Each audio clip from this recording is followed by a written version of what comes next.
ಸುದ್ದಿ ಚಾನಲ್, ಕ್ಷಣ ಕ್ಷಣದ ಸುದ್ದಿಗಾಗಿ.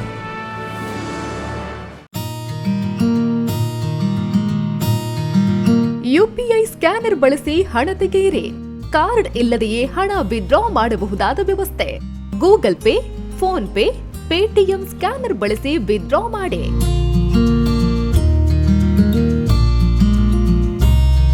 Union, Canara, south Indian, Indian bank ಖಾತೆಗಳಿಗೆ ಡೆಪಾಸಿಟ್ ವ್ಯವಸ್ಥೆಯೂ ಲಭ್ಯ. ಪುತ್ತೂರು 1 ನಡೆಸ್ತಾ ಇರುವ ಎಟಿಎಂ. ಪುತ್ತೂರಿನ ಕೇಂದ್ರ ಭಾಗಗಳಾದ 4 ಕಡೆ ನಮ್ಮ ಎಟಿಎಂ ಸೌಲಭ್ಯ. ಗಾಂಧಿ ಕಟ್ಟೆ ಬಳಿ, ಕೆಎಸ್ಆರ್ಟಿಸಿ ಕಮರ್ಷಿಯಲ್ ಬಿಲ್ಡಿಂಗ್ ನ ಫಸ್ಟ್ ಫ್ಲೋರ್, ಸಿಟಿ ಗೋಲ್ಡ್ ನ ಎದುರು, ಜುಮಾ ಮಸೀದಿ ಬಳಿ, ಮುಖ್ಯ ರಸ್ತೆ, ಪುತ್ತೂರು. ಕೆಇಬಿ ಬಿಲ್ ಕೌಂಟರ್ ನ ಎದುರುಗಡೆ, ಸೋನು ಸ್ಟುಡಿಯೋ ಬಳಿ, ಮಾರ್ಕೆಟ್ ರಸ್ತೆ, ಪುತ್ತೂರು. ಪುತ್ತೂರು 1 ಎಟಿಎಂ ಬಳಸಿ ಸುಲಭವಾಗಿ ಹಣ ಪಡೆಯಿರಿ.